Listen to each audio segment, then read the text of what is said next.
स्मशानभूमीत पार्थिवावर अंतिम संस्काराची तयारी सुरू होती। नातेवाईक दुःखात बुडालेले होते। वातावरण अत्यंत गंभीर होतं आणि अचानक असं काही घडलं ज्याची तिथे उपस्थित असलेल्या कोणीही स्वप्नात सुद्धा कल्पना केलेली नव्हती।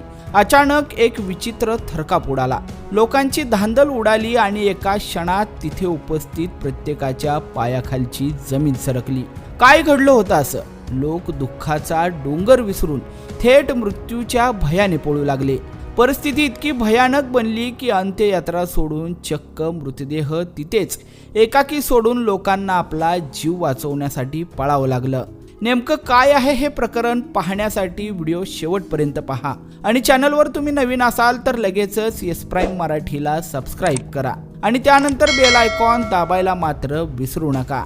हा थरारक आणि चक्रावून टाकणारा प्रकार घडलाय पुण्यातील आंबेगाव तालुक्यातील वडगाव पीर या गावामध्ये।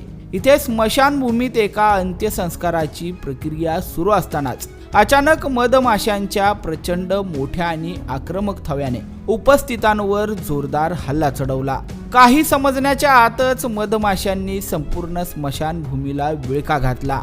मधमाशांच्या या अचानक झालेल्या हल्ल्यामुळे उपस्थितांमध्ये प्रचंड घबराट पसरली आणि जीव वाचवण्यासाठी नागरिकांची सैरावैरा पळापळ सुरू झाली। परिस्थिती इतकी बिकट झाली की नातेवाईकांना अंत्यसंस्कार अर्धवट सोडून आणि मृतदेह जागेवरच सोडून दूर पळून जाण्याशिवाय दुसरा कोणताच पर्याय समोर उरलेला नव्हता। सोशल मीडियावर या घटनेचा एक व्हिडिओ सध्या तुफान व्हायरल होतोय। या व्हिडिओमध्ये स्मशानभूमीत एक मृतदेह एकाकी ठेवलेला दिसतोय, ज्याच्या आजूबाजूला कोणीही नाहीये। तर काही नागरिक स्वतःचा बचाव करण्यासाठी जमिनीवर झोपून राहण्याचा आणि डोके झाकण्याचा प्रयत्न करताना दिसतायत।